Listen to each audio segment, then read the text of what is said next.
પ્રભુ ઈસુના જીવંત અને પવિત્ર ત્રિએક નામમાં વાલા ભાઈઓ અને બહેનો, આપ સર્વને લોગોસ બાઇબલ સ્ટડી તરફથી હું પ્રેમી સલામ પાઠવું છું.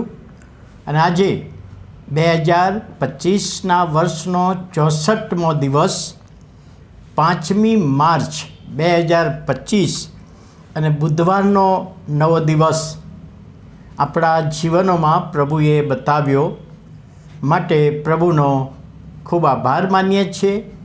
પ્રભુના નામને ધન્યવાદ આપીએ છીએ. આજે ડૉક્ટર બિલી ગ્રાહમ, જે પ્રભુના મહાન સેવક થઈ ગયા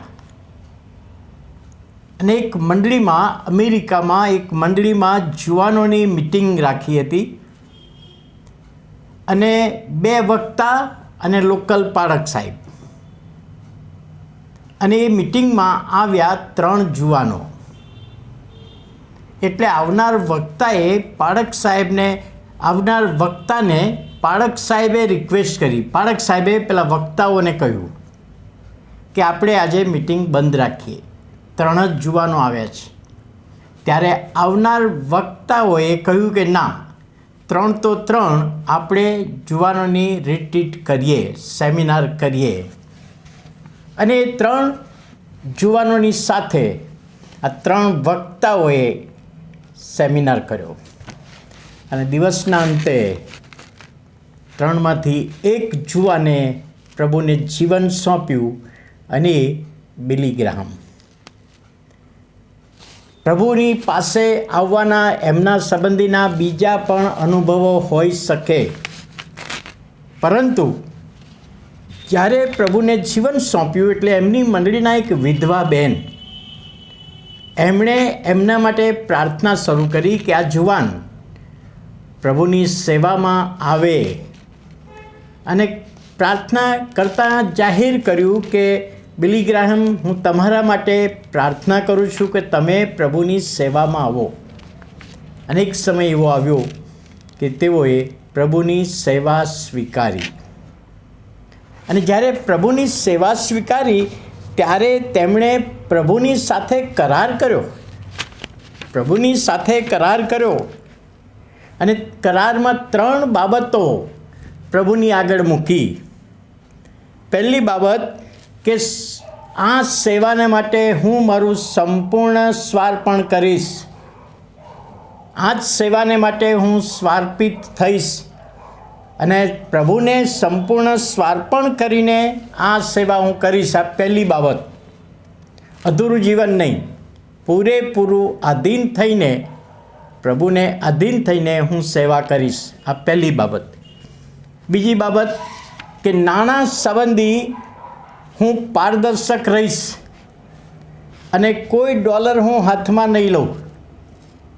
બીજા જે વહીવટદારો હશે એ બધો વહીવટ કરશે. અમેરિકામાં એક પ્યુન, પટ્ટાવાળાને જેટલો પગાર મળશે એટલો પગાર હું લઈશ. એ બીજો કરાર, બીજી શરત. અને ત્રીજી બાબત, કોઈ પણ રીતે કોઈ એકલી સ્ત્રીની સાથે હું ઊભો રહીશ નહીં કે એકલી સ્ત્રીની સાથે બેસીશ નહીં.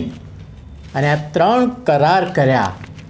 અને એમણે જ્યાં સુધી પ્રભુએ પૃથ્વી પર જીવન આપ્યું ત્યાં સુધી એમણે એ 3 કરારો પોતાની સેવામાં પાળ્યા. વાલા ભાઈઓ અને બહેનો, પ્રભુ આપણા દ્વારા સેવા કરાવવા માગે છે, પરંતુ એ સેવામાં સંપૂર્ણ સ્વાર્પણ પણ માગે છે. તેમજ તમે, પ્રભુનું વચન કહે છે, વિનંતી કરીને કહું છું, દેવની દયાની ખાતર, રોમન 12:1, દેવની દયાની ખાતર તમે તમારા શરીરોનું જીવતું, પવિત્ર અને દેવને પસંદ પડે એવું અર્પણ કરો અને પછી સેવા કરો. અને એ સેવામાં નાણાકીય બાબતોમાં પારદર્શક રહેવાની બાબત. પાઉલ પ્રેરિતે એ કહ્યું છે, અમારા પર કોઈ દાનનો આક્ષેપ ના મૂકે એ માટે અમે સાવચેત રહીએ છીએ. અને વ્યભિચાર ન થાય. કોઈ સ્ત્રીની સાથે એકલા ઊભા રહેવાનું નહીં. સેનેટમાં એક વખતે એમને એવોર્ડ આપવાનો હતો અને એક સેનેટર એમના પત્ની લેવા આવ્યા એમને, ત્યારે બિલી ગ્રાહમે ના પાડી કે હું તમારી સાથે નહીં આવું, હું બીજી ગાડી કરીને આવું છું. મારો કરાર છે, એકલી સ્ત્રીની સાથે ઊભો રહીશ નહીં કે બેસીશ નહીં. અને એમની સેવા પ્રભુએ આખા વિશ્વમાં બહુ આશીર્વાદિત કરી. એના માટે આપણે પ્રભુનો આભાર માનીએ છીએ. પ્રાર્થના કરીએ. વાલા પ્રભુ, અમે તમારો આભાર માનતા તમારા પવિત્ર નામને ધન્યવાદ આપીએ છીએ આજના નવા દિવસને માટે. અને પ્રભુ, જે બિલી ગ્રાહમનો કરાર, અને આજે અમે પણ જે સેવા કરીએ, તમારી સાથે કરાર કરીને સેવા કરીએ, સંપૂર્ણ આધીન થઈને સેવા કરીએ, એવી વિનંતી અને પ્રાર્થના ઈસુ પ્રભુના નામમાં સાંભળો, માન્ય કરો. આમેન.